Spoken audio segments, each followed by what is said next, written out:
देखिए, क्या है कि जब आपकी बेइज़्ज़ती हो रही हो तभी आप उसको लेकर प्रोटेस्ट करें तो समझ में आता है। लेकिन ये पाकिस्तान है, तो पाकिस्तान की बेइज़्ज़ती हो चुकी है और अब इन लोगों की नींद खुल रही है कि अरे भैया, हमें तो इज़्ज़त ही नहीं मिली, हमारी तो बेइज़्ज़ती हो गई, अब तो हमें कुछ करना पड़ेगा। और अब इनको भाव कौन देगा ये आप मुझे बताओ। दोस्तों, क्या तो माहौल बना हुआ था, मतलब चैंपियंस ट्रॉफी के फाइनल की अगर हम लोग बात करें, क्या तो माहौल बना हुआ था। इंडिया ने मैच जीता, ट्रॉफी उठाई, सब कुछ मस्त चल रहा था। लेकिन तभी एक ट्विस्ट आया। पीसीबी के director of tournament Sumer Ahmed Syed को क्लोजिंग सेरेमनी के लिए स्टेज पे बुलाया ही नहीं गया। दरअसल स्टेज के ऊपर रॉजर बिन्नी और जय शाह ही नजर आ रहे थे और कोई ढंग का इंसान नजर नहीं आ रहा था। और अब पीसीबी को इसी बात का बुरा लग गया है और अब वो इसी चीज को लेकर आईसीसी के खिलाफ ही प्रोटेस्ट करने का प्लान बना रहा है। मतलब वो स्टूडेंट जो स्कूल में पढ़ रहा है, अब वो प्रिंसिपल के ही खिलाफ यहाँ पर प्रोटेस्ट करने का प्लान बना रहा है। प्रिंसिपल कौन है? जय शाह। अब जय शाह वो है जो कि स्क्रिप्ट लिखने में माहिर है। तो कोई बड़ी बात नहीं कि आखिर में पाकिस्तान जो ये प्रोटेस्ट करने जा रहा है, वो पता चल रहा है कि वो खुद ही के खिलाफ कर ले। तो चलिए इस पूरे ड्रामा को जरा खोल के देखते हैं कि पूरी कहानी असल में है क्या। और ऑब्वियस सी बात है, सुनकर तो आपको मजा आएगा ही, तो आप चैनल को सब्सक्राइब कर ही लेंगे। तब तक के लिए एक सवाल आपके लिए छोड़ देता हूं, आपको ये बताना है कमेंट सेक्शन में जाके कि भैया पाकिस्तान ने इस बार की चैंपियंस ट्रॉफी में कितने मैच जीते हैं। ये ध्यान रखिएगा, आपको बताना ये है कि उन्होंने कितने मैच जीते हैं और वो भी उनके खुद के देश में, है ना। ये बात ध्यान रखना। चलिए सबसे पहले बात करते हैं कि आखिर फाइनल के स्टेज पर हुआ क्या था। इंडिया ने न्यूजीलैंड को हरा दिया, रोहित शर्मा ने ट्रॉफी उठाई और बीसीसीआई के प्रेसिडेंट रॉजर बिन्नी ने मेडल्स बांट दिए। आईसीसी चेयरमैन जय शाह ने ट्रॉफी दे दी। न्यूजीलैंड के सीईओ भी वहां पर स्टेज पर मौजूद थे। लेकिन हैरानी की बात यह थी कि पीसीबी का एक भी बंदा वहां पर मौजूद नहीं था। वो पीसीबी जिसने कि चैंपियंस ट्रॉफी को होस्ट किया था। तो ऐसे में पीसीबी के चेयरमैन साहब जो थे मोहसिन नकवी, वो बताया जाता है उनके बारे में कि वो काफी ज्यादा बिजी थे, तो इसीलिए वो दुबई जा ही नहीं पाए। वैसे दबी जुबान में कई लोगों का कहना है कि मोहसिन नकवी साहब के पास में दुबई तक जाने के टिकट के पैसे नहीं थे, वो बचा रहे थे। तो पीसीबी ने अपना बंदा यहाँ पर भेज दिया, सुमेर अहमद सैयद, जो कि टूर्नामेंट का डायरेक्टर भी था। लेकिन सुमेर भाई को स्टेज पे चढ़ने ही नहीं दिया गया। चढ़ने क्या नहीं दिया गया, बुलाया ही नहीं, तो बंदा चढ़ेगा कहाँ से भाई। मतलब आप एक बार सोच कर देखो, पूरा टूर्नामेंट तुमने होस्ट किया, टूर्नामेंट के तुम डायरेक्टर भी हो, तुम ग्राउंड में मौजूद भी हो, लेकिन क्लोजिंग सेरेमनी पे तुमको मतलब पूरी तरीके से बेइज्जत कर दिया गया। ये तो इंसल्ट की भी बात थी यार। अच्छा, इसके ऊपर ऐसा नहीं है आईसीसी ने कोई जवाब नहीं दिया, आईसीसी ने इसके ऊपर सफाई दी है। इसके ऊपर आईसीसी ने कहा कि हमने मोहसिन नकवी के लिए स्टेज रेडी रखा था, वो आए नहीं तो हमने प्लान चेंज करना पड़ गया। ऑब्वियस सी बात है, अजीब लगा कई लोगों को भाई। मतलब कोई फंक्शन होस्ट करे, फिर फंक्शन के एंड पे फोटो में होस्ट ही ना दिखाई दे, तो ऑब्वियस सी बात है, दिक्कत तो होती है। अब आप अगर सामने वाले को बोल दे कि चलो हम फोटोशॉप से एडिट कर देंगे, तो वो थोड़ा ना मान जाएगा। माहौल तो बिगड़ ही चुका है। पीसीबी ने इसके ऊपर कहा कि भैया ये तो हमारी डायरेक्ट इंसल्ट है, हमारी सीधी बेइज्जती हुई है। हमारे डायरेक्टर को आपने स्टेज पे बुलाया ही नहीं, उसको तो बुलाना बिल्कुल बनता था। मतलब आपने इसको सरासर बेइज्जती किया और कुछ भी नहीं। भाई देखो, ये तो वैसा ही हो गया कि जैसे आपने अपने घर पे पार्टी रखी है, सबको आपने बुलाया है, और जब केक कटकर सब में बटा, तब होस्ट की ही फोटो नहीं खींच पाई, या उसको तो केक काटने के लिए नहीं बुलाया इस केस में। पर गलती सिर्फ ये नहीं थी। दरअसल पीसीबी की नाराजगी की लिस्ट जो है वो काफी लंबी थी। स्टेज पे बुलाने वाली बात तो एक चेरी ऑन द टॉप है, लेकिन बाकी सारी चीजें भी हुई। जैसे चैंपियंस ट्रॉफी के लोगो से पाकिस्तान का नाम ही एक समय पर गायब था।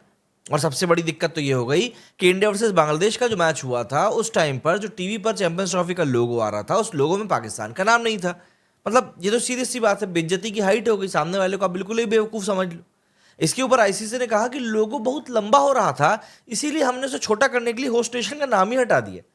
मतलब पाकिस्तान का नाम छोटा करना पड़ गया, पाकिस्तान का नाम इतना खटक गया आईसीसी को। अच्छा और सुनो, एक और बताता हूँ, एक और धमाका हुआ था। ऑस्ट्रेलिया वर्सेस इंग्लैंड का मैच था, और गलती से गेस करो, पाकिस्तान में ये मैच चल रहा है, गलती से वहां पर इंडिया का नेशनल एंथम बज गया। हालांकि 2 से 3 सेकंड के लिए बचा था, लेकिन एक बार सोच कर देखो कि लाहौर के स्टेडियम में ऑस्ट्रेलिया और इंग्लैंड का मैच चल रहा है और एंथम बज रहा है भारत का, जनगण मन अधिनायक जय है। मतलब इंडिया तो लाहौर नहीं, पाकिस्तान जा भी नहीं रहा था। इसके भी ऊपर आईसीसी ने सफाई दी है वैसे, है ना। आईसीसी ने कहा है कि भैया प्लेलिस्ट में मिक्सअप हो गया, गलती हो जाती है, मैन मेक्स मिस्टेक। भाई कौन सा डीजे ऐसा लगा के रखा था आईसीसी ने जो प्लेलिस्ट ही मिक्स कर दिया, और वो भी इतने बड़े लेवल पर जाकर। तो जी अब पीसीबी ने डिसाइड कर लिया। पीसीबी ने बोला भाई बहुत हो गया, इतनी बेइज्जती तो लोग फूफा की भी नहीं करते शादी में बुलाकर, जितनी इन लोगों ने हमारे ही घर में टूर्नामेंट करा के हमको कर दी। पीसीबी ने डिसाइड कर लिया, उन्होंने कहा कि भैया हम आईसीसी के खिलाफ प्रोटेस्ट करेंगे, ऑफिशियल लेटर जाएगा, एक्सप्लेनेशन मांगी जाएगी। पीसीबी ने कहा है कि हम इतना बड़ा टूर्नामेंट होस्ट करें, इतनी सिक्योरिटी मैनेज करें और फिर स्टेज पे भी ना बुलाया जाए। भाई मतलब पूरा घर सजाया, मेहमान खिलाए, लेकिन फोटो के टाइम पर हमें ही नहीं बुलाया। वाकई में ये तो भूपा बनने का टाइम है। मोहसिन नकवी ने ट्वीट किया कि हमारी टीम, लॉ एनफोर्समेंट और सभी ने टूर्नामेंट को सक्सेसफुल बनाया। पाकिस्तान को इस बात पर बेहद गर्व है। भाई ठीक है, ट्वीट अपनी जगह पर अच्छा है, लेकिन गर्व तो बनता है, लेकिन क्लोजिंग सेरेमनी का जो सीन था वो थोड़ा ज़्यादा ही मतलब आपके लिए बेइज्जती भरा हो गया। अच्छा, आईसीसी इसके ऊपर क्या कर सकता है, क्या अगला मूव हो सकता है आईसीसी का? क्या आईसीसी कोई ऑफिशियल स्टेटमेंट देगी? क्या पीसीबी को क्लोजिंग सेरेमनी में इग्नोर करना एक डिलिबरेट मूव था, इस बारे में कोई बात कही जाएगी? क्या पाकिस्तान के साथ वाकई में कुछ अनफेयर हुआ, जैसे भारत को अनफेयर एडवांटेज मिला था ना, जो ये बकवास चल रही थी? ये कुछ सवाल हैं जो इस समय हैं। या फिर ये सिर्फ और सिर्फ एक क्रिकेट का मसाले भरा ड्रामा है, एक मिसअंडरस्टैंडिंग है और कुछ भी नहीं। देखिए भाई साहब, बात ऐसी है कि माहौल बन चुका है, पीसीबी प्रोटेस्ट करेगी। ऑब्वियस सी बात है, आईसीसी को रिएक्ट करना भी पड़ेगा। फैंस हम जैसे जो हैं वो तो रिएक्ट कर ही रहे हैं, मीम्स ऑलरेडी बनी रहे हैं, तो माहौल यहाँ पर पूरा बना हुआ है। अब देखते हैं आगे क्या होता है। अच्छा, पब्लिक भी भाई साहब पीछे नहीं है। पब्लिक कहने लगी कि आईसीसी ने पीसीबी को साइडलाइन कर दिया है, ये तो पूरा पूरा इनजस्टिस है भाई, भारी बलंडर कर दिया। वहीं पाकिस्तान को होस्ट करके भी इग्नोर करना, ये तो लिटरली ऐसा है जैसे बेगानी शादी में तुमने नहीं, जिसकी शादी तुमने उसी शादी में उसके दूल्हे को ही गायब कर दिया। और आईसीसी को क्लैरिफिकेशन देनी चाहिए इस बात के ऊपर, ये मुझको वाकई में पर्सनली लग रहा है, क्योंकि ये तो अति हो गई है। वो पाकिस्तान वाले वैसे ही अपनी टीम की हार से दुखी थे, अब टीम के किसी बंदे को बुलाया भी नहीं, ऑफिशियल को नहीं बुलाया, तो उनको और बेइज्जती लग रही। अच्छा, मीम्स भी काफ़ी आ रहे हैं, जैसे पीसीबी को स्टेज पे बुला लो वरना मीम अटैक हो जाएगा। वैसे ही पाकिस्तान की टीम को क्रिकेट 11 कम और मीम 11 ज़्यादा कहते हैं। वैसे जय शाह ने स्टेज पे बुलाया नहीं, इसका मतलब वर्ल्ड कप 2027 का होस्टिंग राइट्स अब पाकिस्तान के हाथ से निकल गया है, ये तक लोग कह रहे हैं। अच्छा, पब्लिक ने तो इसी बार डिसीजन भी ले लिया कि आईसीसी को एक्सप्लेन करना पड़ेगा, नहीं तो ट्विटर पे ट्रेंड होगा पक्का, मतलब कि भैया पाकिस्तान जो है वो रो रहा है। अच्छा, ये सब चीज़ें मजाक की बात होगी, लेकिन अब आगे क्या हो सकता है? देखिए, पीसीबी इस बार प्रोटेस्ट करने के पूरे मोड में है। आईसीसी क्लैरिफिकेशन देगा या नहीं देगा, इस बात को लेकर थोड़ा सा एक माहौल कन्फ्यूजन में है, क्योंकि आईसीसी के चेयरमैन है इस बार जय शाह, तो यहाँ पर तो स्क्रिप्ट कभी भी पलट सकती है। अच्छा, इसके अलावा क्या अगले टूर्नामेंट के होस्टिंग राइट्स पर इसका असर पड़ेगा, ये भी एक बड़ा सवाल है, क्योंकि देखिए ये सब चीज़ें कहीं ना कहीं काउंट तो होती हैं। तो जी बात ऐसी है कि माहौल गर्म है। आईसीसी वर्सेस पीसीबी का ये ड्रामा अभी और चलने वाला है, लेकिन भाई अब आपका टाइम है। क्या पीसीबी को सच में आईसीसी के खिलाफ प्रोटेस्ट करके कुछ मिल पाएगा, ये आप मुझे कमेंट सेक्शन में बताओगे।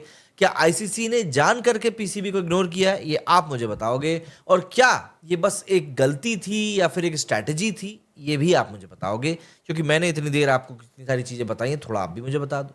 कमेंट्स में लिखिए अपनी ओपिनियन जाकर। और हाँ, वीडियो अगर पसंद आया तो भाई लाइक करना बिल्कुल मत भूलना, और अपनों के साथ शेयर कर दोगे तो क्या ही चला जाएगा। सब्सक्राइब तो आप कर ही दोगे, ताकि आपको मेरे जो अगले आने वाले वीडियोज़ हैं वो बहुत जल्दी मिल सके।